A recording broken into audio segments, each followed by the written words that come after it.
আমাদের কাছে অধিক সময় নেই মন্ত্রী মশাই। আজ রাত থেকেই সব আয়োজন যেন শুরু হয়ে যায়। মণ্ডপ আর সভাস্থল যেন আমেরের আভিজাত্য বজায় রেখে তৈরি হয়। সময় কম, এ ধরনের কথা আমি শুনতে চাই না। সমস্ত ব্যবস্থা হয়ে যাবে রাজকুমার।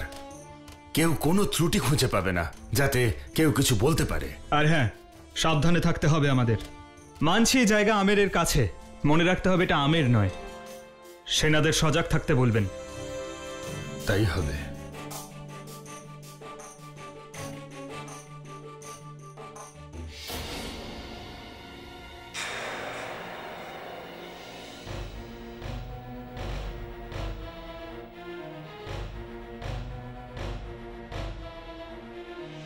দাদা, দাদা,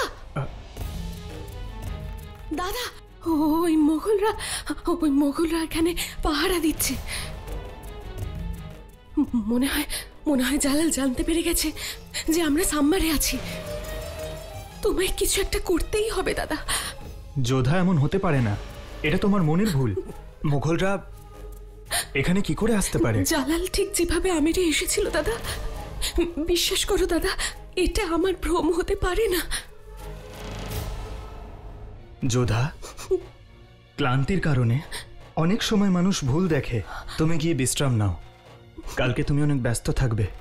অনেক রকম রীতি নীতি তোমায় পালন করতে হবে। তুমি যদি বিশ্রাম না নাও তাহলে আমার বোনের মুখটা একেবারে শুকনো দেখাবে। যোধা, বিশ্বাস করো, সব সৈন্যরা সজাগ আছে। এখানে কোনো মুঘল আসতে পারবে না।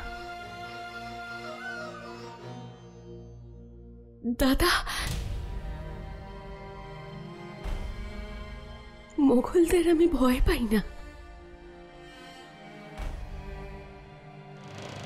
কিন্তু আমি ভয় পাই জালালউদ্দিনকে। ও ভীষণ নিষ্ঠুর। আগের বার আমাদের সঙ্গে ও যা কিছু করেছে তা আমি বলতে পারিনি দাদা। আর ওর কাছে এমন কিছু নয় আমার বিবাহে বিঘ্ন ঘটানো।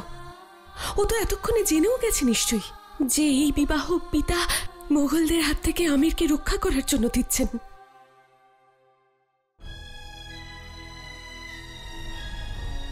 যোধা, আমি বলছি তো, তোমার ভয় পাবার কোনো প্রয়োজন নেই। এই বিয়ের পর আমির সম্পূর্ণভাবে মুঘলদের থেকে সুরক্ষিত হয়ে যাবে। মা ভবানী করুন, তাই যেন হয়। আচ্ছা দাদা, আমায় বলো না, কে সেই বীর যোদ্ধা যে আমাকে বিবাহ করার পর ওই জালালকে যোগ্য শিক্ষা দেবে, ওর শিরচ্ছেদ করে নিয়ে আসবে?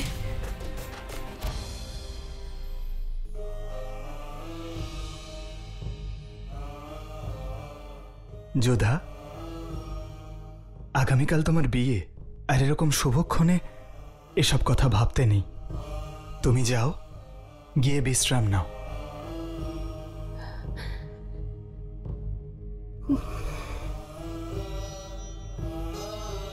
তোমায় কি করে বলি যোধা, জালালের সঙ্গেই তোমার বিয়ে হচ্ছে।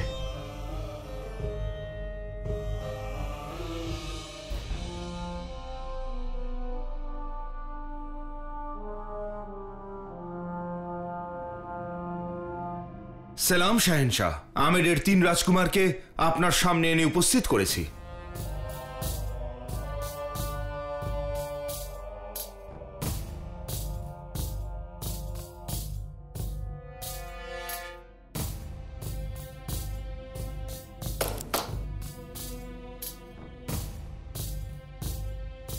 খেয়াল রেখো আমিরের রাজকুমারদের আতিথেয়তায় যেন কোনো ত্রুটি না থাকে। ওনারা এখন কোনো কয়েদি নন, ওনারা আমার আত্মীয় হতে চলেছেন। আমি ভেবে দেখলাম বোনের বিয়েতে দাদাদের অবশ্যই উপস্থিত থাকা উচিত।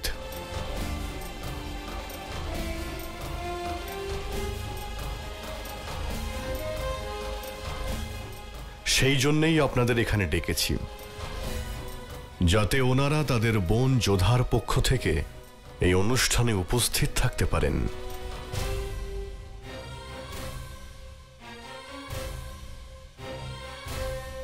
ভয় পাবেন না, আপনাদের পিতা এবং অন্যান্য আত্মীয়রাও সময় মতো অনুষ্ঠানে পৌঁছে যাবেন। আমি চাই আপনারা তিনজন মুঘল বাদশার এই অনুষ্ঠানে হাসি মুখে উপস্থিত হন। শরীফুদ্দিন, ওনাদের মুক্ত করে দাও। ওনাদের তিনজনকে সসম্মানে সাম্বারে পৌঁছে দেওয়ার ব্যবস্থা করো। যেমন বলবেন শাহেনশাহ। চলুন।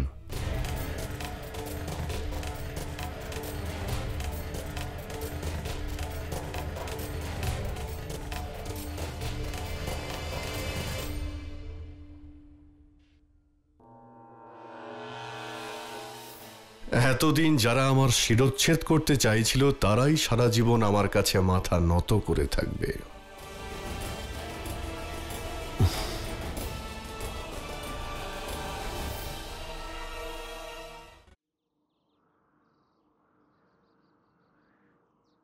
আপনার তরোয়াল আপনার কাছে ভীষণ প্রিয় শাহেনশাহ।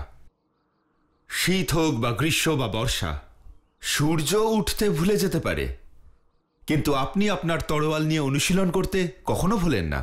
জালাল যোধাকে বিয়ে করার জন্য সেনাবাহিনী নিয়ে পৌঁছে তো গেছিলেন, কিন্তু তিনি তরোয়ালবাজির অনুশীলন একবারের জন্য ভোলেননি। এই তরোয়াল আমার সারা জীবনের সঙ্গী। আমার শাহিনশাহ হওয়ার আগে থেকেই ও আমার সঙ্গে আছে। আমি যদি ওর সঙ্গ ছেড়ে দিই তাহলে আমি আর শাহিনশাহ থাকবো না। তুমিও তৈরি হয়ে নাও, আজ তোমার সঙ্গে অনুশীলন করব।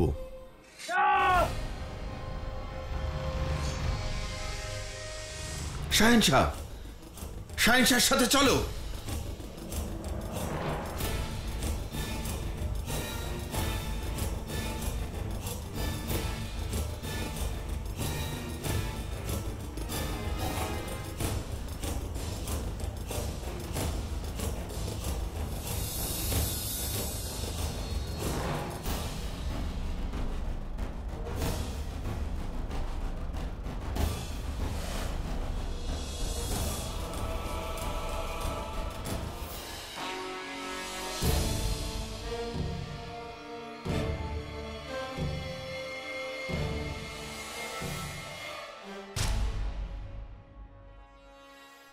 নিজের শত্রুকে কখনো সুযোগ দিতে নেই,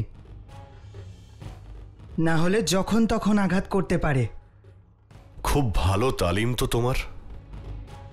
কোথা থেকে শিখেছো? এ তো আমাদের জন্মসূত্রে পাওয়া। আমাদের ছোট থেকে যুদ্ধের প্রশিক্ষণ দেওয়া হয়। তাহলে তো আমাকে হত্যা করা উচিত ছিল তোমার। শত্রুকে কখনো দ্বিতীয় সুযোগ দিতে নেই। আর আমাদের এটাও শেখানো হয়, কেউ যদি নিরস্ত্র থাকে তাকে আক্রমণ করতে নেই। আমি তো এখানে অনুশীলন করছিলাম যাতে আমি আমার পিসি আর পরিবারের বাকিদের রক্ষা করতে পারি। খুব ভালো। তোমায় দেখে আমার কারোর কথা মনে পড়ল। তুমি কি জানো যে আমি কে? আর তুমি কার উপর তরোয়াল তোলার স্পর্ধা দেখিয়েছো? আমি খুব ভালো করে জানি আপনি কে আর এখানে কেন এসেছেন।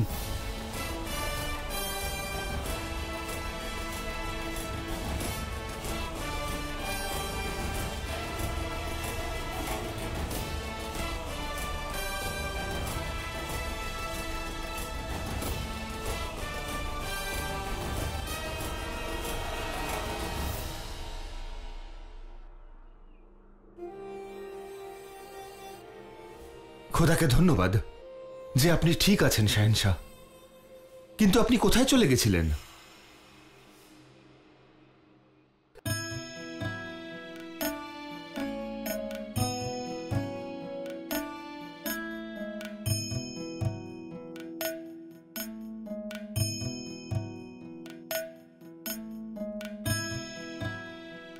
ভালো আয়োজন হয়েছে, কিন্তু এটা সূচনা মাত্র। আশা রাখি সমস্ত বিবাহ অনুষ্ঠানটাই এভাবে সম্পন্ন হবে।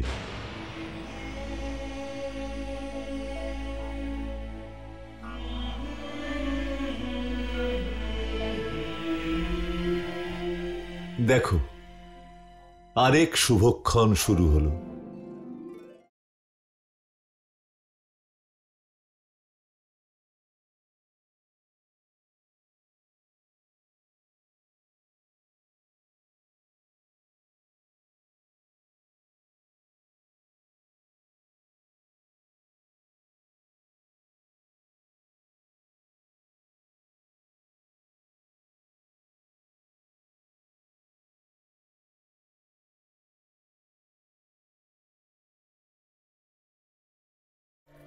স্বাগত তোমাদের।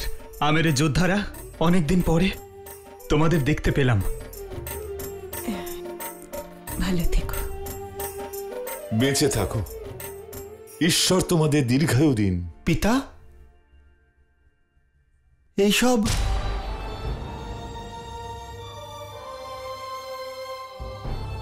এখন বিশ্রাম নাও, বাকি কথা পরে হবে। সবাই এখানে ভীষণ আনন্দে রয়েছেন। হ্যাঁ, কিন্তু যোধা এই বিষয়ে এখনো কিছু জানে না। কি কি জানে না যোধা? এটাই যে ওর বিয়ে জালালের সঙ্গে হচ্ছে।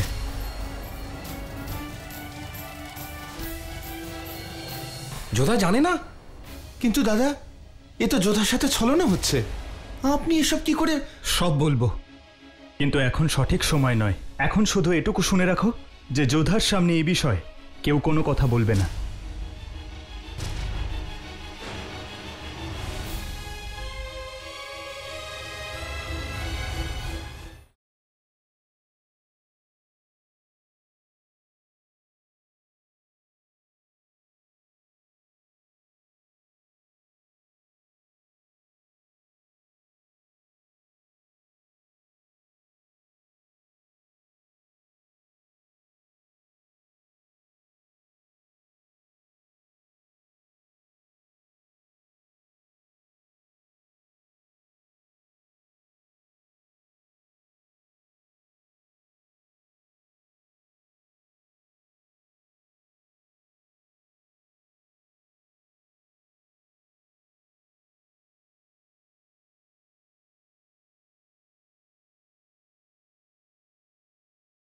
পিতা যখন কথা দিয়েছিলেন, আমি বিশ্বাস করেছিলাম যে তোমরা তিনজন ফিরে আসবেই।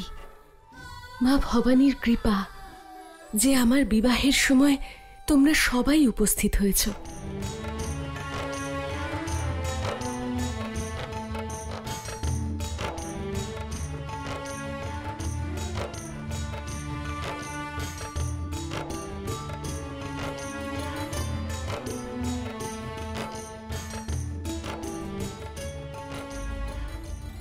মা, এবার তো যোধা জানতে পারবে যে ওর বিয়ে জালালের সাথে হতে চলেছে। মা, আমার খুব ভয় করছে। যখন ও জানতে পারবে তখন ও কোনো অঘটন ঘটিয়ে না ফেলে। এই বিষয়ে আমি রাজপুরোহিতের সাথে কথা বলেছি। উনি একটি উপায় বলেছেন। কি উপায় মা? কঙ্কন বন্ধন। কঙ্কন বন্ধন? হ্যাঁ ময়নাবতী, একবার যদি এই নিয়মটা হয়ে যায় তাহলে ওই নিয়ম অনুযায়ী বর আর কনে বিয়ের আগে দুজন দুজনকে দেখতে পারবে না। যোধা আর জালাল বিয়ের পরেই দুজন দুজনকে দেখবে।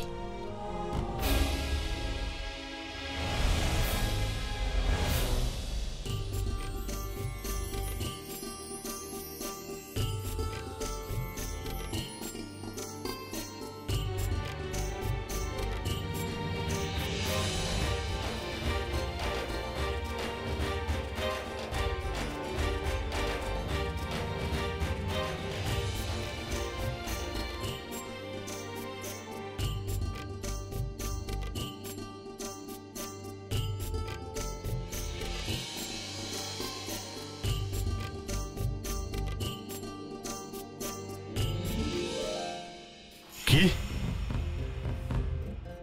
যোধা আমার মুখ নিকার পরে দেখতে পাবে? হ্যাঁ হুজুর, আমি নিজে ওনার মাকে আর ঠাকুমাকে এই কথা বলতে শুনেছি। তাহলে এ তো সত্যিই খুবই অন্যায় করা হবে ওনার সঙ্গে। জাকির, রাজা ভারমলকে এই বার্তা পাঠানো হোক। ওনাদের নিয়ম যাই হোক না কেন, আমি যোধার মুখ নিকার আগেই দেখতে চাই, অবশ্যই দেখতে চাই। যোধা আমার মুখ নিকার পরে দেখতে পাবে? হ্যাঁ হুজুর, আমি নিজে ওনার মাকে আর ঠাকুমাকে এই কথা বলতে শুনেছি। জাকির, রাজা ভারমলকে এই বার্তা পাঠানো হোক। ওনাদের নিয়ম যাই হোক না কেন, আমি যোধার মুখ নিখার আগেই দেখতে চাই, অবশ্যই দেখতে চাই। জালাল যোধার মুখ দেখতে চায় মা। এ কি করে সম্ভব ভারমল? কঙ্কন বন্ধন হয়ে গেছে, এখন বিয়ের পরই দুজন দুজনকে দেখতে পাবে। এটা ওর অনুরোধ নয়, আদেশ। জালাল যোধার সাথে দেখা করতে চায়, ও দৃঢ় প্রতিজ্ঞ। আমাদের কাছে আর কোনো উপায় নেই। জালালের মুখ দেখার ইচ্ছাকে সম্মতি জানানো ব্যতীত ভারমালের কাছে দ্বিতীয় কোনো উপায় নেই। তাই সবাই ঠিক করলো এমন কিছু করবে যাতে রীতিও বজায় থাকে আর জালালের ইচ্ছেও মানা হয়। শেষমেশ জালাল যোধার সাথে দেখা করতে পৌঁছলেন।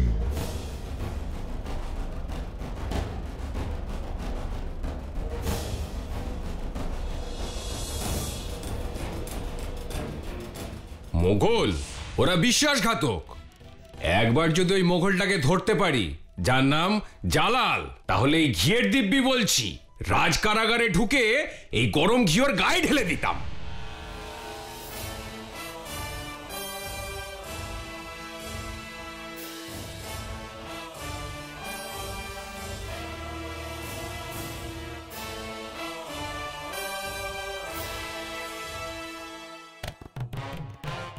দেখেছ, শাহেনশাহ আমাকে ক্ষমা করে দিয়েছেন।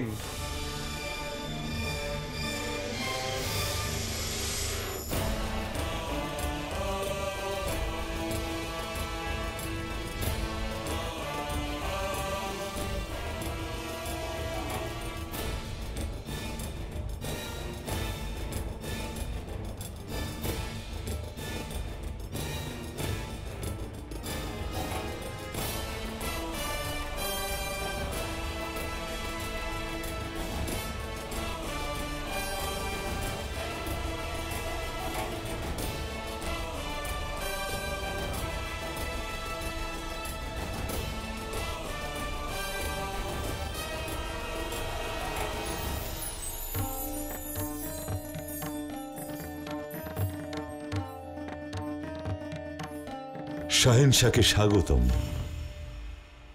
আসুন। ক্ষমা করবেন শাহেনশাহ, কিন্তু ভিতরে আসার পূর্বে মহারানী আপনাকে অভ্যর্থনা জানাবেন। এখানে আপনি এসেছেন বড় হয়ে, আমরা সবাই অত্যন্ত খুশি হব যদি আপনি রীতি মেনে অভ্যর্থনা করার সুযোগ দেন না।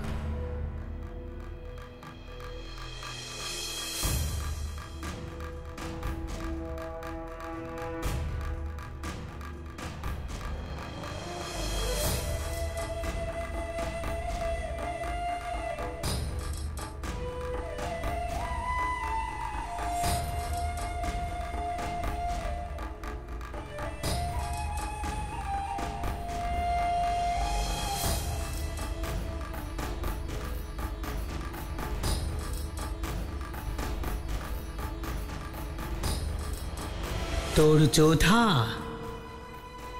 মুঘল পরিবারের রানী হবে, এই হলো ওর ভবিতব্য, আর এটা হতেই হবে।